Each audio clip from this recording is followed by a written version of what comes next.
പടം തൂക്കിയിട്ടുണ്ട്, യാതൊരു സംശയമില്ല. കിടിലൻ സിനിമ, സൂപ്പർ സിനിമ. കാരണം നമ്മൾ ഫസ്റ്റ് സെക്കൻഡ് പാർട്ട് കാണാത്തവർ ദയവ് ഇനി നിങ്ങൾ അവിടെ കാണാൻ നിൽക്കേണ്ട. ദൃശ്യം 3 കാണാൻ വരുമ്പോൾ ഇൻട്രഡക്ഷനിൽ തന്നെ ഫസ്റ്റ് സെക്കൻഡ് നമുക്ക് കൃത്യമായി മനസ്സിലാക്കി തരുന്നുണ്ട്. കിടിലൻ സിനിമ, സ്ലോ ഫേസാണ്, അതിന് യാതൊരു സംശയമില്ല.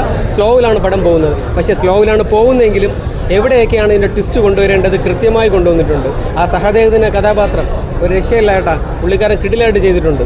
അപ്പം നമ്മുടെ ക്ലൈമാക്സ് വന്ന് നിൽക്കുന്നത് നമുക്ക് 4th സൂചനയാണ്. കനലിപ്പം കെട്ടിട്ടില്ല, ഒരു തരം ഇനിയും ബാലൻസാണ്. ലാലേട്ടന് ആദ്യമായി തന്നെ ലാലേട്ടന് പിറന്നാൾ ആശംസകൾ നേരെയാണ്.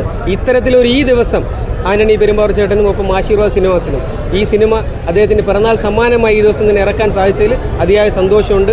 സ്ലോ ഫേസാണ്, അത് എടുത്ത് പറയുന്നുണ്ട്, സ്ലോവിൽ പോകുന്നു. പക്ഷേ നിങ്ങൾ ത്രില്ലർ ഇഷ്ടപ്പെടുന്ന ത്രില്ലർ എലമെൻറ്റ്, ആ എൻറ്റയർ ഏരിയ ക്ലൈമാക്സ് ഒരിക്കലും പ്രെഡിക്റ്റ് ചെയ്യാത്തൊരു ക്ലൈമാക്സ്.